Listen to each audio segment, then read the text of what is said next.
យើងខ្ញុំទាំងពីររូបសូមលំអរកាយគោរព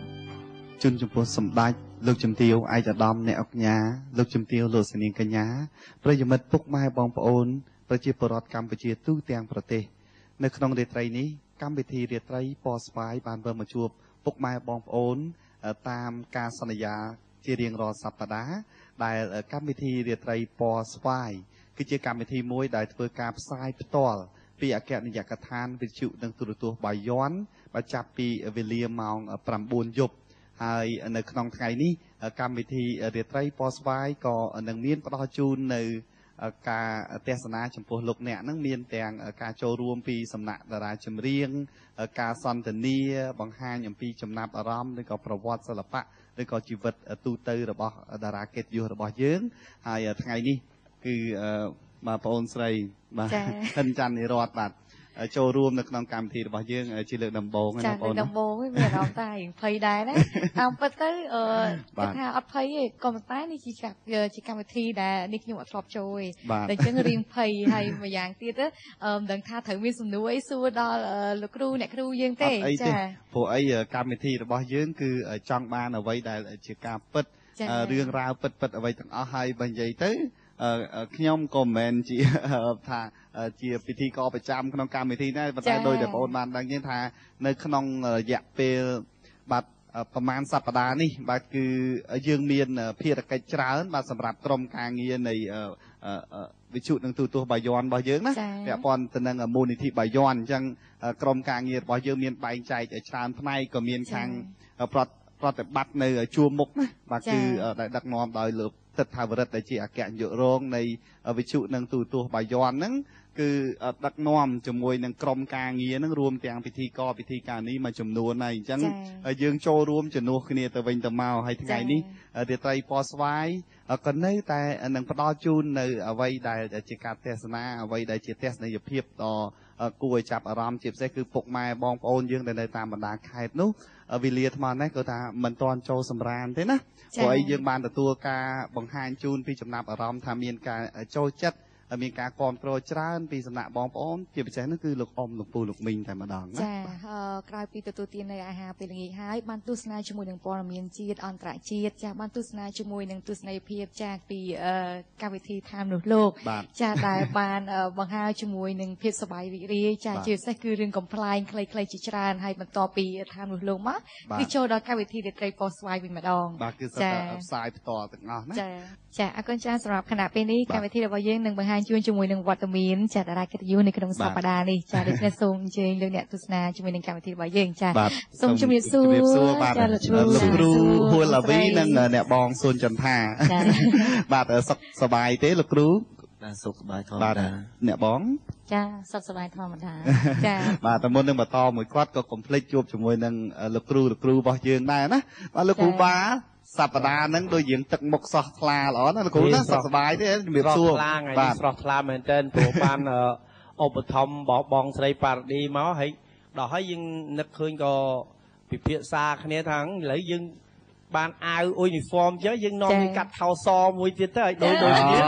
ហើយដូចគ្នាមែនឥឡូវจะបានបាទថ្ងៃនេះសប្បាយចិត្តមែនទែនបាទចឹងថាត្រូវមួយកម្មវិធីយើងហ្នឹងថាត្រូវមែនទែនតែមកអាវពណ៌ស្វាយខោសបាទបាទរងស្រស់ស្អាតមែនទែនលោកគ្រូគុណគាត់មិនសូវញញឹមទេថ្ងៃនេះគាត់ញញឹមណា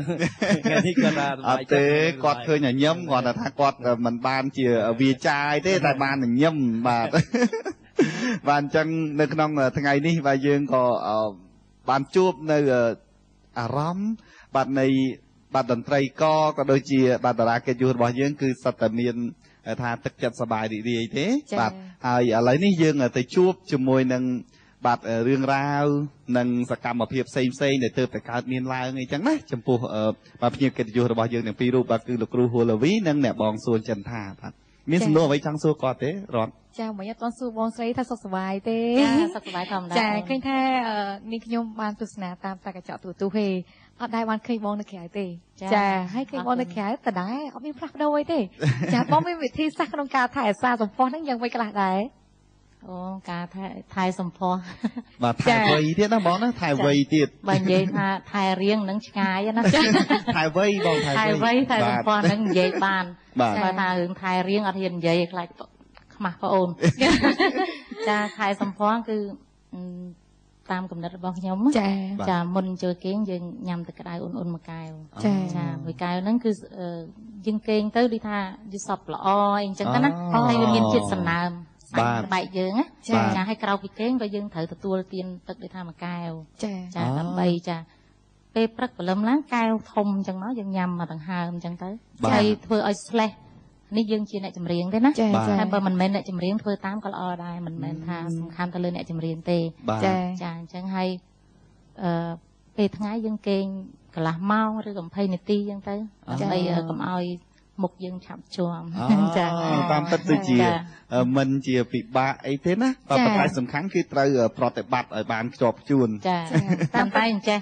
ដល់ពេលឥឡូវថែមុខថែសាច់ស្អាតរៀងឡើងព្រោះអីសុខភាពល្អបងចាព្រោះទឹកកាលណាតែយើងញ៉ាំចូលតិចចាតិចឲ្យគេងថ្ងៃទៀត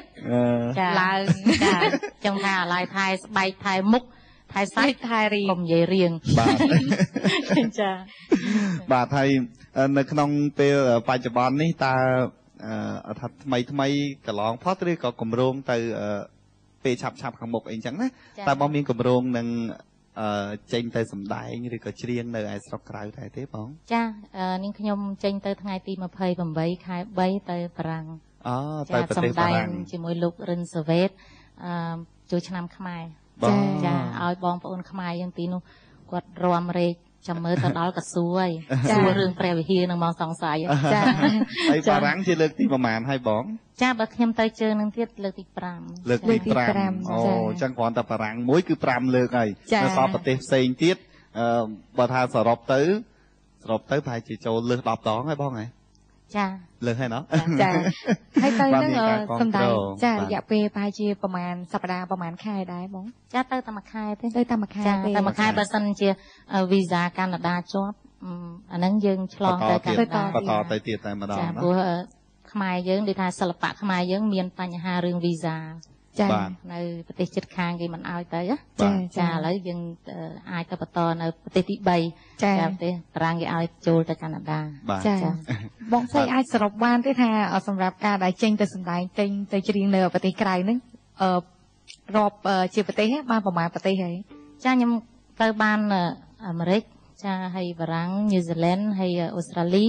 មានតែកាណាដានាងខ្ញុំធ្វើតេស្តធ្លាក់ចាមិនមែនធ្លាក់មិនមែនធ្លាក់ថាយើងសិល្បករអត់ល្អអីដូចថានៅក្នុងប្រវត្តិនៅក្នុងប៉ាសពតយើងអត់ល្អឯណាចាល្អទាំងអស់ប៉ុន្តែមិនដឹងមូលហេតុអីក៏ជំនាន់ដូចថាឲ្យទៅដល់សៀមគឺគេឲ្យយើងធ្លាក់ចឹងមកចាអានឹងមានបញ្ហារបស់យើងចាជា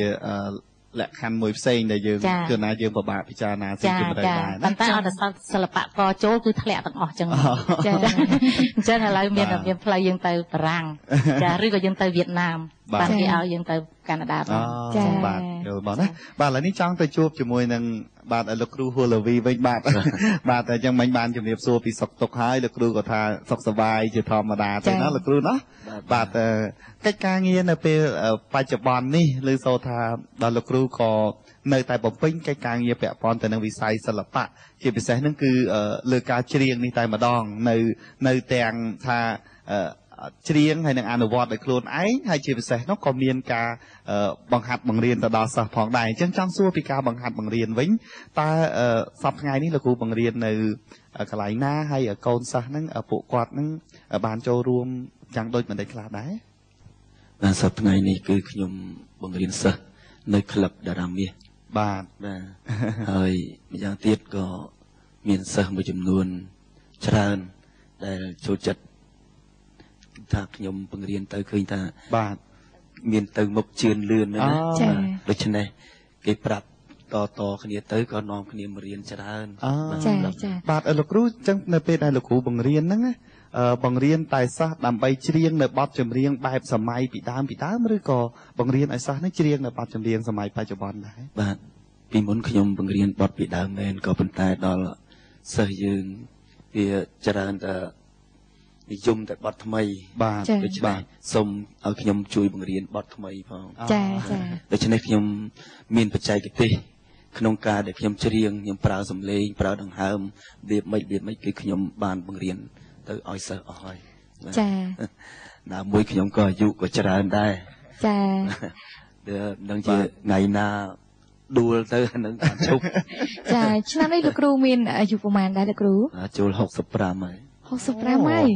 65ចាតាមពេលនេះខ្ញុំអត់ជឿតាមត្រង់ខ្ញុំថានៅពេលដែលបានជួបលោកពូក៏ដូចជាថាបានដឹងលោកបានស្ដាប់អីតាំងពីជំនាន់មុនអីខ្ញុំអត់បានគិតថាលោកគ្រូហូឡាវីមានវ័យរហូតដល់ទៅ65ទេ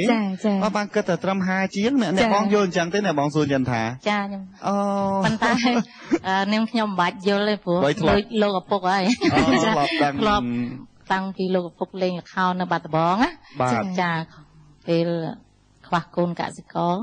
79ចា79ហ្នឹងចាខ្ញុំនៅទូចហ្នឹងអូសចូលលោកឪពុកមិនឃើញហៅលោកឪពុកអញ្ចឹងចាធ្លាប់ទេថាយើងនៅស្រុកភូមិអញ្ចឹងចាស្គាល់ហៅលោកឪពុកអញ្ចឹងណាចាអញ្ចឹងឥឡូវធ្វើលោកឪពុកខ្ញុំបានឪពុកខ្ញុំទុំ64ទេ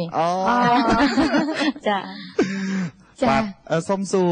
មួយសំណួរពាក់ព័ន្ធទៅនឹងសំណួរដែលយើងបានសួរដែលខ្ញុំបានសួរមុននឹងមិនដែរកូនសិស្សដែលលោកគ្រូធ្លាប់បានបង្រៀនក្នុងរយៈពេលបាទច្រើនឆ្នាំដែរហើយកន្លងមកដល់ពេលបច្ចុប្បន្ននេះមានដែលថាកូនសិស្សណាដែលគាត់ថាចាប់យកនៅជំនាញអត់ទេចាប់យកនៅជំនាញដែលមានសម្លេងដូចលោកគ្រូថាសម្លេងបែបស្អកហ្នឹងមានសិស្សណាដែលគាត់មានសម្លេងបែបហ្នឹងទេលោកគ្រូស្នងអីចឹងណាការដែលសិស្សមករៀនជាមួយខ្ញុំនេះគឺបញ្ហាទី1គឺអត់ទាន់មានសិស្សណា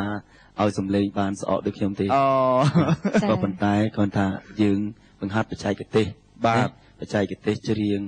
ដល់ពេលនេះមានសិស្សដែលលេចធ្លោជាងគេនោះគឺមាន2នាក់ដែរ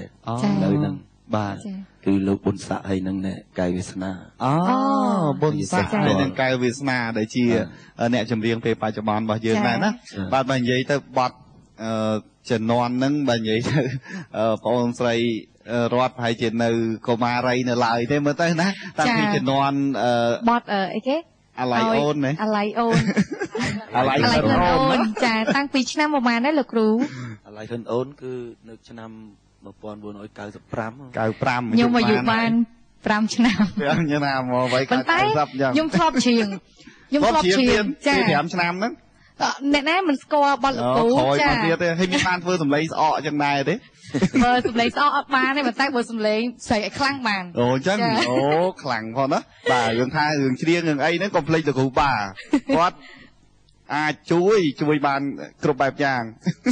កូនសិស្សចង់ឲ្យស្អកស្រួលទេចាប្រាប់គ្រូហូឡាវីកូនសិស្សចង់ឲ្យស្អកបរៀនឲ្យផឹកសិនឲ្យផឹកច្រើនស្អកហើយចាមែនណាលោកគ្រូមែនទេអត់ទេអត់អីនឹងស្រែកអត់រួចមកហ្នឹងឲ្យជក់ច្រើនដូចគ្រូជក់ណាខ្មែរកុំចូលចិត្តសន្លប់លើគ្រូជក់ច្រើនទៅស្អកហើយប្រាប់កូនសិស្សអញ្ចឹងទៅចាបាទអញ្ចឹងឥឡូវយើងបាននៅក្នុងថាវគ្គដំបូងនៃកម្មវិធីរាត្រីពណ៌ស្វាយហ្នឹងយើងបានជួបហើយនឹងសំណេះសំណាលព្រមទាំងដឹងនៅរឿងរ៉ាវមួយចំនួនពីតារាកិត្តិយសបាទពីភ្ញៀវកិត្តិយសរបស់យើងទាំងពីររូបទៅហើយខ្ញុំជឿជាក់ថាលោកស្រីនាងកញ្ញាពុកម៉ែបងប្អូនទាំងអស់ដែលកំពុងតែទស្សនាប្រកាសជាចង់ទទួលយកចង់បានស្ដាប់នៅបទចម្រៀងដែលផ្ដល់ជូនពីតារាកិត្តិយសរបស់យើងផ្ទាល់អញ្ចឹងនីតិនេះមានតែលោកគ្រូបាយដែលបានជ្រាបច្បាស់លោកគ្រូនៅក្នុងថ្ងៃនេះបទចម្រៀងដំបូងនៃកម្មវិធីរបស់យើងឥឡូវយើងដាក់ឲ្យខាងនារីមុនណាដាក់ឲ្យ lady first ចឹងណាដាក់ឲ្យកញ្ញាមែននារីកញ្ញាសួនចន្ទថាអត់ទេអត់ទទួលទេ girl first អូកញ្ញានោះលោកគ្រូនោះអង្គុយមុខបាទបត់អូនអង្គុយបាក់អូនអង្គុយបាក់អូនអង្គុយបាក់ឆ្លាក់ឈ្មោះបងអីហ្នឹងគេជាគ្រួសារយុទ្ធជនតស៊ូមកភូមិគេអង្គុយមានអត្ថន័យណាផ្លាក់ចាក់ឈ្មោះអីហ្នឹងហើយបទទី2បទលោកហួរឡាវីក៏បទពាក់ព័ន្ធនឹងការប្រយុទ្ធតស៊ូដែរហ្នឹងបទអនុស្សាវរីយ៍ថ្មីហ្នឹងពេលយុទ្ធជនហ្នឹងណាយុទ្ធជនគេទៅសមរភូមិអីគេមានអនុស្សាវរីយ៍អីហ្នឹងចង់ដឹងចាំស្ដាប់មើលអត្ថន័យចម្រៀងរបស់គាត់បទទាំងពីរនេះតាមស្ដាប់មើលទៅអាចប្រហែលជាដូចសាច់រឿងហ្នឹងអាចសាច់រឿងតែមួយពាក់ព័ន្ធគ្នាមិនមែនសាច់រឿងតែមួយមិនពាក់ព័ន្ធគ្នាទេមិនពាក់ព័ន្ធព្រោះតែប្រធានបទតែមួយតែចាំស្ដាប់មើលតែបទសិនបទអត្តន័យស្នេហាជាតិទាំងអស់បាទអញ្ចឹងទុកឲ្យខាងកញ្ញាទៅមុនសិនណាបាទអញ្ចឹងសូមអញ្ជើញអ្នកបងសួនចន្ទថាបាទចាតាមរយៈបទចម្រៀងនេះខ្ញុំសួនចន្ទថាសូមផ្ញើជូនទៅបងវីរៈកងទ័ពនៅជើជើងនៅឯព្រះវិហារចាហើយនឹងបងកងកម្លាំងទាំងអស់ចា សូមអរគុណបាទសូមជើញ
បាទអរគុណចំពោះអ្នកបងសួនចន្ទថាដែលបានបង្ហើរនៅសំនៀងដ៏ពីរោះថាទាំងទឹកដមសំនៀងហើយបង្កប់នៅអត្ថន័យនោះក៏ពិសេសពិសាលមែនតើណាបាទឥឡូវបទចម្រៀងជាបន្តទៀតនេះបាទក៏សូមគ្រប់អញ្ជើញលោកគ្រូហួរឡាវីបាទបទនេះដែរគឺខ្ញុំបាទក៏សូមផ្ញើជូនដល់បងប្អូនយើងយុទ្ធជននៅក្នុងខេត្តព្រះវិហារដែលការពារខ្សែក្រវ៉ាត់ដែរសូមផ្ញើជូនបាទអរគុណបាទសូមអញ្ជើញ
នៅក្នុងរាត្រីដ៏សែនមនោរម្យនេះ កម្មវិធីរាត្រីពណ៌ស្វាយក៏កំពុងតែ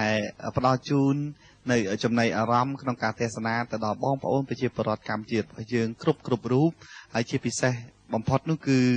ក្តីនឹករលឹកបាទពីយើងខ្ញុំទាំងអស់គ្នាដែលនៅសមរភូមិក្រោយបាទដែលជាសិល្បករសិល្បការិនីជាបងប្អូនប្រជាពលរដ្ឋគឺផ្ញើនៅក្តីនឹករលឹកនិងកម្លាំងចិត្តបាទអស់ពីដួងចិត្តតែម្ដងជូនចំពោះបងកងទ័ពបងទាហានដែលកំពុងតែឈរជើងនៅតំបន់ការពារដែនដីរបស់យើងជាពិសេសគឺនៅតំបន់ប្រាសាទព្រះវិហារតែម្ដងហើយសង្ឃឹមថាការផ្ដល់ជូននៅការនឹករលឹកការផ្ដល់ជូននៅកម្លាំងចិត្តទាំងនេះគឺធ្វើឲ្យបងរបស់យើងនោះក៏មានទឹកចិត្តមោះមុតអង្គអាចក្លាហានដើម្បីឈរជើងដើម្បីប្រយុទ្ធជាមួយនឹងខ្មាំងសត្រូវផងដែរហើយកម្មវិធីរបស់យើងក៏មានការចូលរួមមានការផ្ដល់នៅបាទបទចម្រៀងពីរោះនោះគឺពីសំណាក់តារាចម្រៀងពីសំណាក់ភ្ញៀវកិត្តិយសរបស់យើងហើយរាត្រីនេះគឺវេលាចេះតែរំកិលទៅមុខម្ដងបន្តិចទេណាបាទប៉ុន្តែយើងក៏នៅមានបទចម្រៀងមកនិយាយទៅចំនួន2វគ្គបន្តទៀតណាបាទបើគេនៅសល់ចម្រៀង2វគ្គបទទៀតចាមុននឹងចូលដំណេកចាគឺថាស្ដាប់បទចម្រៀងរបស់យើងហើយគឺមានអារម្មណ៍ថា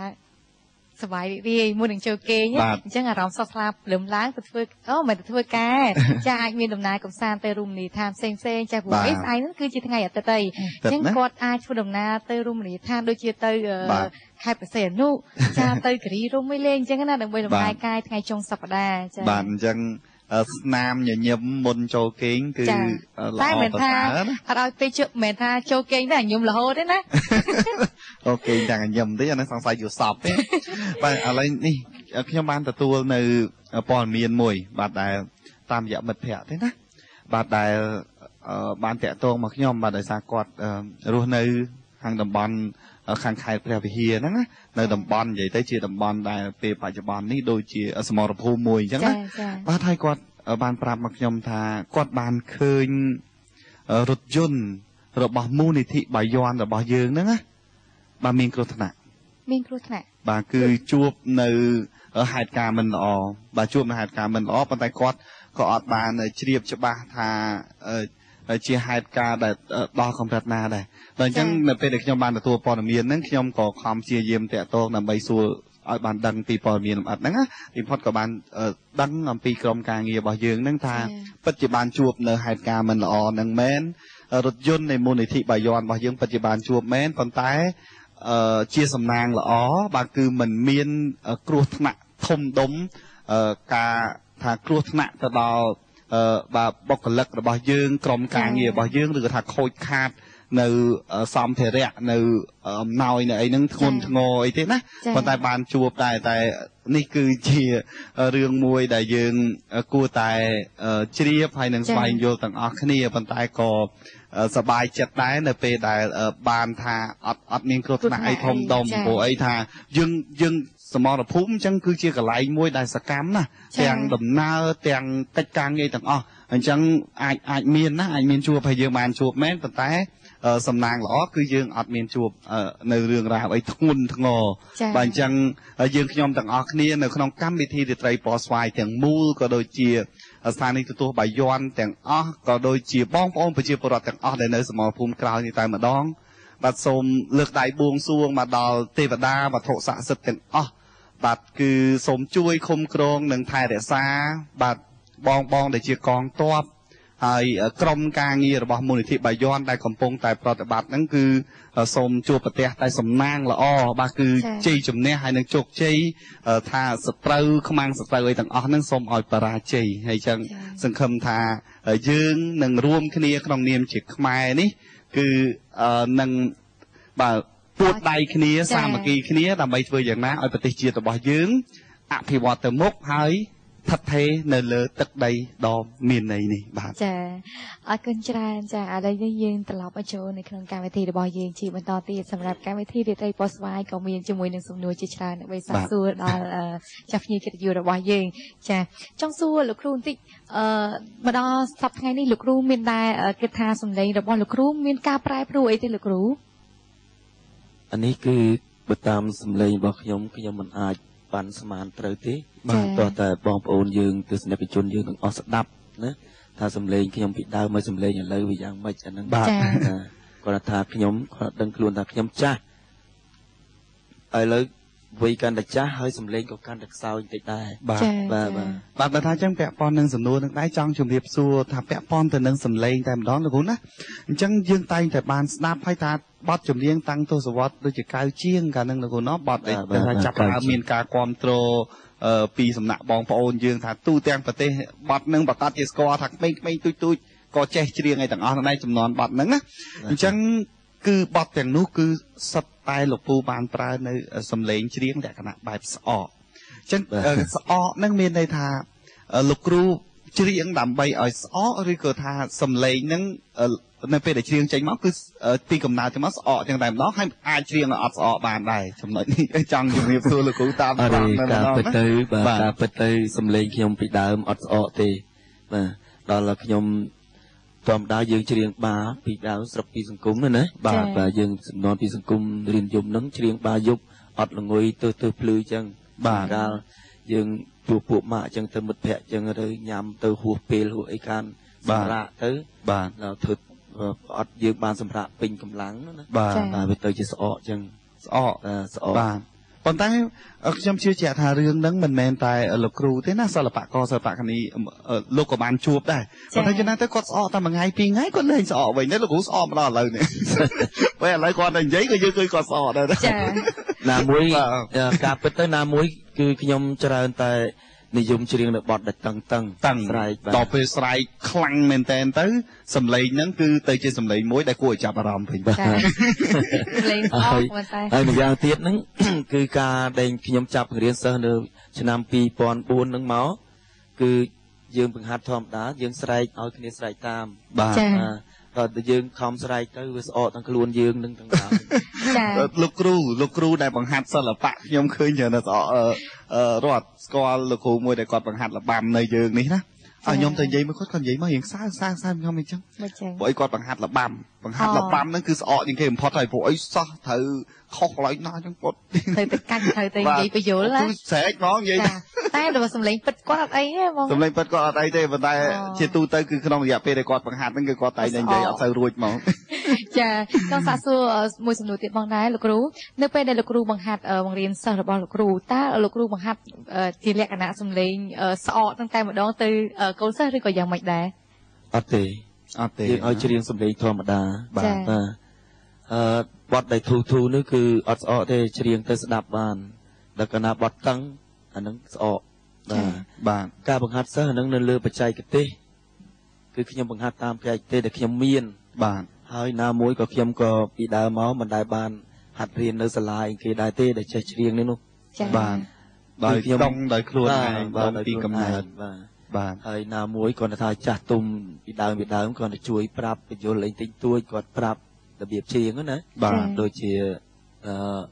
លោកខ្ញុំហៅលោកពូចុះស៊ិនស៊ីសមុទ្រហ្នឹងក៏ធ្លាប់តែប្រាប់ធ្លាប់បង្ហាត់តែមិនមែនបង្ហាត់នេះប្រាប់ហ្មងអញ្ចឹងអីចេះចង់ជំរាបសុំកាត់លោកគ្រូតិចណាបើថានិយាយដល់លោកតាពួកយើងប្រហែលជាហៅលោកតាហើយណាលោកតាស៊ិនស៊ីសមុទ្រហ្នឹងបើនិយាយទៅគាត់ប្រហែលជាមានអាយុបងលោកគ្រូប្រហែលជាប្រហែលឆ្នាំដែរប្រហែលជា10ឆ្នាំប្រហែលជាខ្ទង់10ឆ្នាំទេអូអញ្ចឹងបើសិនជាគាត់នៅប្រហែលជាអាយុ70ជាងណាចាបាទហើយអញ្ចឹងណែមានសំណួរមួយដែលខ្ញុំឆ្ងល់ទៀតហើយណាខ្ញុំទៅចិត្តឆ្ងល់បាទថាគាត់សំឡេងថាអ្នកចម្រៀងថាលោកហូឡាវីណាលោកគ្រូហូឡាវីគាត់ណាពីរស់ហើយនឹងល្បីខាងស្អកអញ្ចឹងទៅមានអ្នកចម្រៀងខ្លះគាត់សំឡេងផ្អែមអីចឹងណាដោយអ្នកនាងរស់សេរីសុធាអញ្ចឹងថាអ្នកនាងហួយមាសអីចឹងទៅណាសំឡេងលនាតឯកអីចឹងទៅណាបាទគឺថាមានសំឡេងច្រើនប្រភេទតែចង់សួរដោយខាងលោកគ្រូបាហ្គីតាអាចដេញជាស្អកបានទេលោកគ្រូបានទៀតបាទបានតាមួយកាលណាគេមាននៅគេមាន distortion មួយគេមានក្រៅ full បាទគេជន់ទៅសង្ឃើញគេ solo លុកអូចឹងសម្លេងអត់មានបត់ញាក់បត់អីមិនឃើញទេស្ដាប់មើលឥឡូវគេលេងបត់ញាក់បត់ rock បត់អីស្ដាប់បាទហ្នឹងហើយមិនមែនដូចអានេះហ្គីតា acoustic ហ្គីតាសាំហ្នឹងក្រឹងធម្មតាតែដល់ពេលហ្គីតា electric គេបញ្ចូលគេមានឃើញចំណាំមើលអ្នកលេងឃើញគេទៅជាន់នេះគេមានចំណាំជាន់មួយហ្នឹងគឺជា distortion ជា full សម្រាប់បត់កាចចឹងគេ អ្នកច្រៀងស្អកដែរហ្គីតាក៏លេងស្អកដែរងាក់មកដល់ទៅការគេស្រែកសំឡេងសេះសំឡេងអីគេមានក្នុងហ្នឹងចឹងមានន័យថាអ្នកច្រៀងក៏ត្រូវតាមសំឡេងរបស់ហ្គីតាដែរណាបើចឹងចាំបត់បងសួនចន្ទថាលោកគ្រូសាដាក់ស្អកបន្តិចឲ្យគាត់មានអីថ្ងៃណាគាត់ចង់ស្អកគាត់លេងបត់ញាក់បត់អីគាត់ស្រែកហ្នឹងគឺយើងលេងបត់ស្អកឲ្យគាត់ហើយបើគាត់កំសត់ដូចមិញយល់ឡុងគ្រូដេតវិញគឺស្អកអត់បានទេបើយល់ឡុងស្អកអត់បានទេតែស្អកកាច់ដៃចោលហ្មងយល់ឡុងស្អកអត់បានទេណាបាទឥឡូវនេះឥឡូវថាពាក់ព័ន្ធនឹងរឿងយើងនិយាយពាក់ព័ន្ធនឹងរឿងសម្លេងហ្នឹងអញ្ចឹងឥឡូវចង់សុំបន្តិចបាទចំពោះលោកគ្រូហួលលាវីលោកគ្រូបាទបទចម្រៀងចង់រំលឹកពីអនុស្សាវរីយ៍ផងហើយក៏ចង់ជ្រាបផងជំនាន់នៅបទចម្រៀងជំនាន់កៅជាងហ្នឹងហើយបើតាមខ្ញុំបាទចាំមានលោកគ្រូអាចរើសយកនៅបទចម្រៀងណាមួយត្រឹមមួយឃ្លាអីអញ្ចឹងណាហើយច្រៀងដោយថាអត់មានភ្លេងដោយគោកតែម្ដងអាចបានទេលោកគ្រូឬក៏ថាបានเนาะអត់តអីទេណាបាទអញ្ចឹងលោកគ្រូលើកយកបទអីដែរខ្ញុំបទនឹងដែលល្បីដំបូងនោះគឺបទឲ្យបងសុំស្រឡាញ់ផងឲ្យបងសុំស្រឡាញ់ផងអូនឹងផងដល់កហើយស្អកផុតឡើងផងនឹងមកតាមខ្ញុំដឹងបាទអញ្ចឹងឥឡូវបាទបងអូនរត់ជួយរាប់ជូនគាត់តែម្ដងចា1 2 3អូនណៃបងស្រឡាញ់អូនច្រើនជាងអូនស្អប់ខ្ពើមបងស្រណោសំដីស្រីធ្លាប់សាសងថាមិនព្រមស្រឡាញ់បងឲ្យបងចង់តែស្រឡាញ់ស្រីបាទអូពិសេសមែនតើបាទពិសេសបំផុតគឺថាចុងក្រោយណាស្រឡាញ់ស្រីចុងក្រោយហ្នឹងបើថាស្រីនឹងគាត់បានលឺចឹងអាស្រឡាញ់ហ្មងចាឥឡូវចង់ឲ្យលោកសំណាងទេអត់ទេខ្ញុំសុំកាត់តិចទៅហើយលោកហូឡាវីចុះអាកន្លែងប្រូលនោះអាកន្លែងអើយបងសុំស្រឡាញ់ហងស្រឡាញ់បងស្រឡាញ់ហងដាប់បានស្រឡាញ់អូស្រឡាញ់ផងស្ដាប់បានអើយបងសុំស្រឡាញ់ហងហើយជួយមិនទៅគេលេងស្រឡាញ់ទេគេលេងស្រឡាញ់ស្រឡាញ់ផងណាផងដល់ស្អកពេកឯងស្ដាប់បានមិនស្រឡាញ់ផងអូតាទេនិយាយលេងទេសម្រាប់ចាស់ទេនិយាយលេងយើងសួរចុះសួរឡើងសម្ភារចុះសម្ភារឡើងណាកញ្ញាសួនចន្ទថាចង់អន់ចិត្តអត់សម្ភារគាត់សោះឥឡូវសួរគាត់លោកគ្រូបើថាជួបគាត់យើងត្រូវធៀមបើថាធៀមទប់ទល់គាត់មិនបានទេត្រូវធៀមស្បែកមុខផាត់បសៅមកឲ្យគេបាទគេតិចក៏បន្ទប់គាត់ជាប់បាទឥឡូវនេះសម្រាប់ការប្រោសជូននៅបទចម្រៀងដំបូងនេះគឺតម្រូវទៅលើអ្នកបងសួនចន្ទថាជាបន្តទៀតណាបងណាបាទបទអ្វីដែរបងចានាងខ្ញុំសម្រាប់ចិត្តយុគនេះនាងខ្ញុំជ្រើសរើសបទចម្រៀងតាក់ទងទៅបងកងគាត់ទាំងខ្សែហ្មងបាទចឹងបទបន្តទៀតឧត្តមមានជ័យចាឧត្តមមានជ័យឧត្តមមានជ័យក្រុងក្រៃសីមាហ្នឹងអូបាទបទហ្នឹងបានលងលោចមែនតើសួរបទចម្រៀងហ្នឹងនៅខេត្តណាបាទបទចម្រៀងហ្នឹងទៅពេលគេទេពីអាមេរិកមកសួរចាអ្នកនាងសួរចន្ទថាបទហ្នឹងបទចម្រៀងហ្នឹងចាតើនៅខេត្តណាចាខ្ញុំឆ្លើយថាដល់មានជ័យមែននៅសៀមរាបតា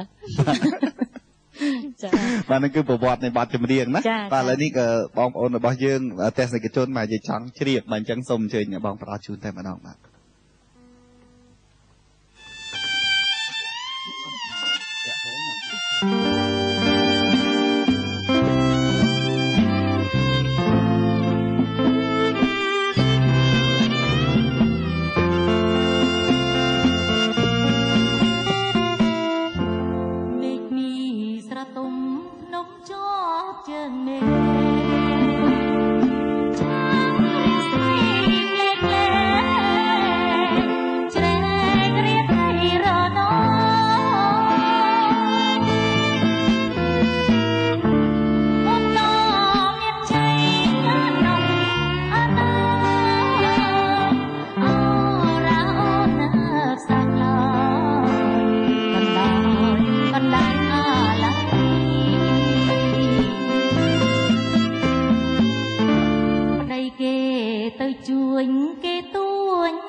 អរគុណបាទពីរោះមែនតែនបទចម្រៀងដ៏ផ្អែមសតុនបាទគេថាបទហ្នឹងអ្នកបងច្រៀងមិញឃើញប្រើសម្លេងដូចជាទុនណាយ៉ាងអូសចឹងទៅណោះបងណោះតាមអត្ថន័យផងតាមចង្វាក់ផងឬក៏យ៉ាងម៉េចដែរបងចាតាមអត្ថន័យតាមចង្វាក់តាមពេលវេលាទៀតណោះយើងកាន់តែរាត្រីអញ្ចឹងកាន់តែសតុនដែរអញ្ចឹងកាន់តែរាត្រីចាបាទហើយជាបន្តទៀតយើងក៏មានបទចម្រៀងខាងលោកគ្រូហួរឡាវីដែរតើបាទតើបទអ្វីដែរលោកគ្រូបាទបទខ្ញុំនេះខុសប្លែកពីបទក្មួយចន្ទថាអត់សតុនទេណាបទខ្ញុំគឺបទកាចយ៉ាងបទកាចដូច្នេះការចងកំហឹងរបស់យុទ្ធជនរបស់យើងណាបាទដែលការពារព្រំដែនហ្នឹងណាបាទគឺបទកាចបាទចង់ដឹងកាចកម្រិតណាដែរកាចក្នុងអត្ថន័យបែបណាដែរបើអញ្ចឹងសូមអញ្ជើញលោកគ្រូបាទ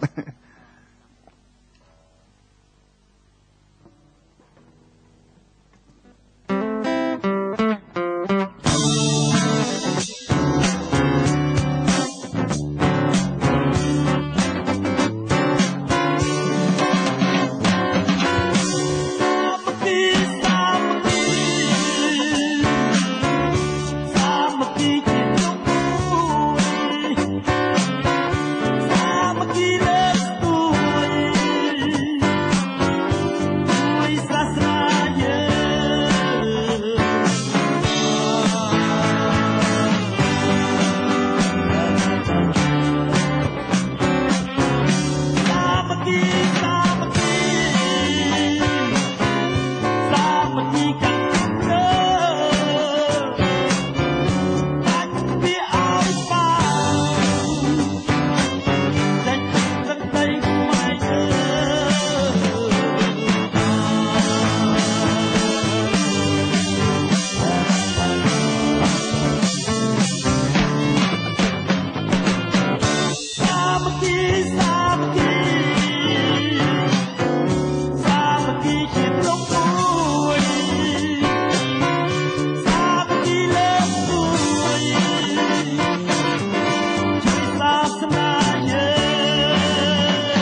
លោកលោកស្រីនាងកញ្ញាជាទីគោរពនិងជាទីមេត្រីប្រិយមិត្តទូរទស្សនិកជនទាំងអស់ជាទីគោរពស្រឡាញ់កម្មវិធីរាត្រីពណ៌ស្វាយនៅក្នុងរាត្រីនេះគឺបានផ្ដល់ជូននៅបទចម្រៀងផ្ដល់ជូននៅរឿងរ៉ាវផ្សេងពាក់ព័ន្ធទៅនឹងភ្ញៀវកិត្តិយសជូនទៅដល់លោកអ្នកបានជ្រាបបានស្ដាប់បានទេសនារួចមកហើយបាទហើយនៅនាទីចុងក្រោយនៃកម្មវិធីរបស់យើងនេះបាទក៏បាទសូមអញ្ជើញបាទលោកគ្រូហួរលាវីបាទផ្ដល់ជូននៅពាក្យពេចន៍ចុងក្រោយនិងចំណាប់អារម្មណ៍របស់លោកគ្រូបាននៅក្នុងពេលនេះបាទដែលបានចូលរួមក្នុងកម្មវិធីបាទសូមអញ្ជើញក្នុងនាមខ្ញុំបាទជាតារាចម្រៀងដែលមានវ័យចំណាស់ជាងគេខ្ញុំបាទសូមគ្រប់ជូនពរដល់សម្ដេចតេជោព្រមទាំងលោកជំទាវសូមឲ្យលោកប្រកបតែសេចក្តីសុខសេចក្តីចម្រើនដើម្បីជាមនុស្សដ៏ត្រជាក់ដល់យើងខ្ញុំទាំងអស់គ្នាដែលជាប្រជាជនហើយនឹងសូមគ្រប់ជូនពរដល់ឯកឧត្តមនិងលោកជំទាវហ៊ុនម៉ាណែតដែលជាអគ្គនាយកដែលបានអញ្ជើញខ្ញុំមកក្នុងថ្ងៃនេះក៏សូមថ្លែងអំណរគុណដល់ជ្រាលជ្រៅនិងសូមជូនពរឲ្យប្រកបតែសេចក្តីសុខសេចក្តីចម្រើនហើយនឹងសូមគ្រប់ជូនពរដល់បងប្អូនយុទ្ធជនយើងទាំងអស់ដែលតាមការពារនៅតាមព្រំដែនទាំងអស់នៅក្នុងខេត្តព្រះវិហារទាំងមូលសូមឲ្យប្រកបតែសេចក្តីសុខសេចក្តីចម្រើនសូមកុំឲ្យមានខ្មាំងជួបប្រទេសអ្វីទាំងអស់បាទសូមអរគុណបាទអរគុណហើយយើងខ្ញុំទាំងពីររូបក៏អរគុណចំពោះលោកគ្រូដែរដែលផ្ដល់ពេលវេលាចូលរួមនៅក្នុងកម្មវិធីរបស់យើងហើយនៅក្នុងពេលនេះក៏សូមអញ្ជើញអ្នកបងសួនចន្ទថាបាទផ្ដល់ជូននៅចំណាប់អារម្មណ៍ហើយនឹងពាក្យពេចន៍ចុងក្រោយបាទខ្ញុំសូមអរគុណហើយសូមខន្តីពីទូរកំហុសខុសឆ្គងនេះខ្ញុំសូមជូនពរឲ្យមានសេចក្តីសុខគ្រប់ក្រុមគ្រួសារចា៎សូមអរគុណបាទអរគុណអ្នកបងបាទហើយលោកស្រីនាងកញ្ញាកម្មវិធីរបស់យើងក៏ឈានដល់ទីបញ្ចប់ប៉ុន្តែយើងមានបទចម្រៀងចុងក្រោយដែលជាចំណងដៃចុងក្រោយនៃកម្មវិធីហើយខ្ញុំបាទក៏សូមថ្លែងអំណរគុណបាទចំពោះបងប្អូនប្រជាពលរដ្ឋរបស់យើងចំពោះទូរទស្សនិកជនទាំងអស់ដែលបានតាមដានទស្សនាកម្មវិធីហើយក៏សូមយកឱកាសនេះជូនពរបាទទៅដល់បងកងទ័ពទៅដល់បងទាហានរបស់យើងនឹងគឺសូមមានសុខភាពល្អកម្លាំងព្រលាំងហើយនឹងទឹកចិត្តមោះមុតក្នុងការការពារនៅទឹកដីរបស់ប្រទេសកម្ពុជារបស់យើងបាទចាអរគុណច្រើនហើយសម្រាប់បទចម្រៀងរបស់យើងនៅចុងក្រោយនេះមានចំណងជើងថាយ៉ាងម៉េចដែរលោកគ្រូចាលាអូនបំរើជាតិលាអូនបំរើជាតិចាបាទតាមរយៈបទចម្រៀងនេះផងបាទកម្មវិធីរបស់យើងក៏សូមជម្រាបលាបាទ